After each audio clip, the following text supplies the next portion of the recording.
Hi friends, this is Mara again with another Childhood Hours video. Today, we're going to Mexico, and I want to start with a word. In English, when you say someone is well educated, you mean they went to good schools, they earned degrees, they know things. In Mexico, when a parent says they want their child to be bien educado, they don't mean any of that. They mean their child has manners. They mean their child knows how to greet an elder. They mean their child has character. In Mexican Spanish, the concept of education doesn't mean schooling. It means upbringing. It means the whole shape of who you are. And once you understand that, you understand everything about how Mexican children are raised. Mexico is enormous and complicated. 130 million people. 68 different indigenous languages still spoken. The 11th largest country on Earth, with a culture that fuses Aztec, Maya, Spanish, and African roots into something completely its own. But for all that diversity, one thing holds Mexican childhood together. The family. Not the small family, mom, dad, kids. The big family, grandparents, aunts, uncles, cousins, godparents, neighbors, who might as well be family. In Mexico, a child isn't raised by two parents. A child is raised by a network. Remember South Korea, where Gyo-yung-nyul, education fever, drives parents to spend a fortune on academic preparation? Mexico is the opposite answer to the same question. Korea trusts the work. Mexico trusts the family. When a baby is born in Mexico, the response is immediate and total. Aunts arrive, grandmothers move in, neighbors bring food for 40 days straight. The new mother does not lift a finger. There's even a name for this period. La cuarentena, the 40 days, where the new mother is fed, supported, and surrounded, so she can do nothing but rest, recover, and bond with her baby.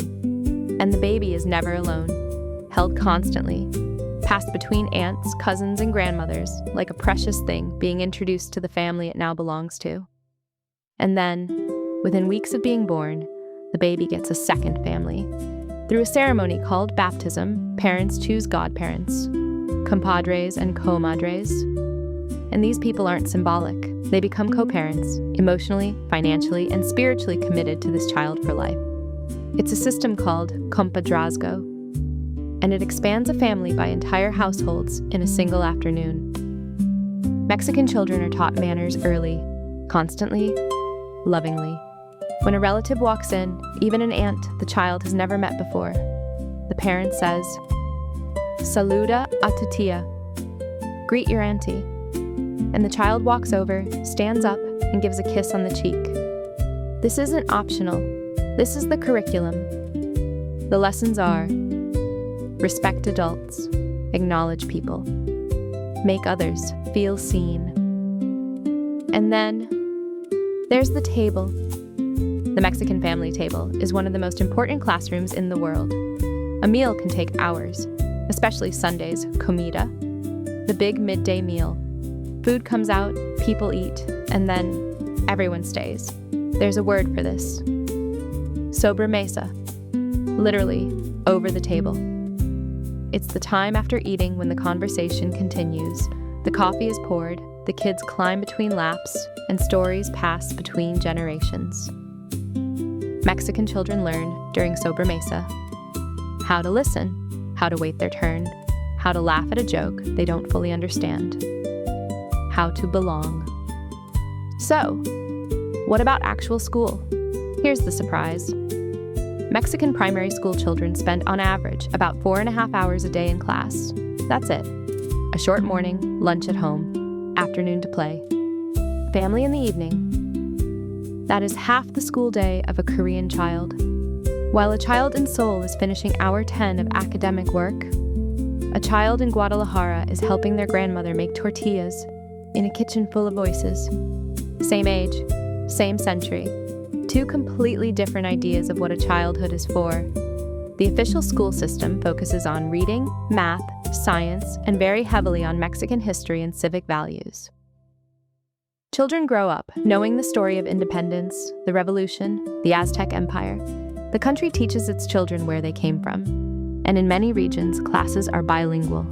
A child in Oaxaca might learn math in Zapotec, a child in Yucatan in Maya.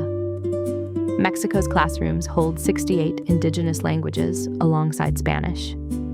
But here's the thing, Mexican parents don't expect school to do the heavy lifting, because to be bien educado is the family's job, not the school's.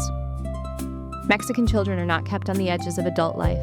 They are inside it. A wedding goes until 2 a.m. The 4-year-olds are dancing too. A funeral has a procession through town. The children walk in it. The boundary between kid time and adult time barely exists. And Mexican children participate in the work of family life too. Helping at the market, running errands, carrying groceries, watching younger cousins. Children are not consumers in a Mexican family. They are contributors. And Mexico has built something extraordinary into its calendar. Moments where children participate in the deepest emotional work a culture does. In November, Dia de Muertos, the Day of the Dead.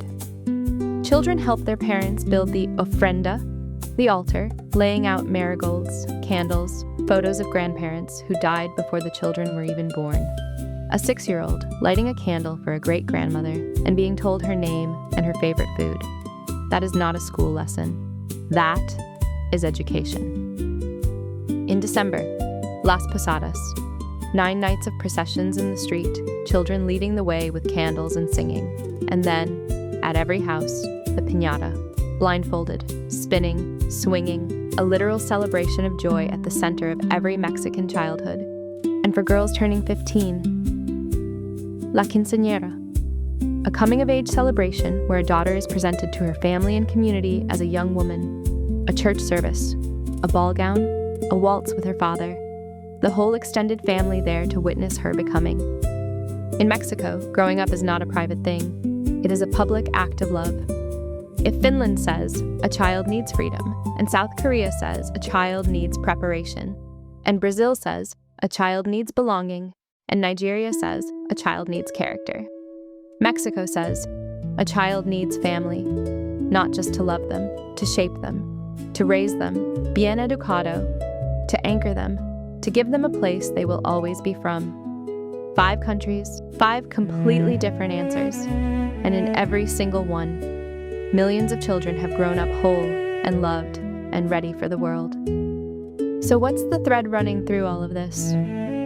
I think it's this. Mexico has built a system of childhood where the home is the center of gravity. School comes and goes, friendships shift, even cities and countries change. But the family, the table, is the anchor, and there is a word for this. A beautiful one. Querencia is the place from which you draw your strength. Originally a bullfighting term, the spot in the arena where the bull feels safest, it has become, in Mexican Spanish, something deeper. Querencia is the place where your heart lives. The home, the grandmother's kitchen, the town, the family. A Mexican child grows up bien educado, well-mannered, full of cariño, and they grow up with a querencia, a forever place, a circle of people who will always be theirs. That is the Mexican childhood, shaped at the table, anchored in the family, carried for life. Querencia. Here's something to sit with. Where is your querencia? Is it a kitchen, a porch, a town, a person, or is it something you're still building? If this episode made you feel something, if you learned something, or if you see something in your childhood differently, that's exactly what this series is for. Subscribe so you don't miss our next stop. We're heading somewhere completely new. And if you haven't seen Finland, South Korea, Brazil, Nigeria, Japan, India, or the Netherlands yet, go watch them. 8 countries, 8 completely different ways of raising a child. I'm Mara. See you next time. Bye, friends.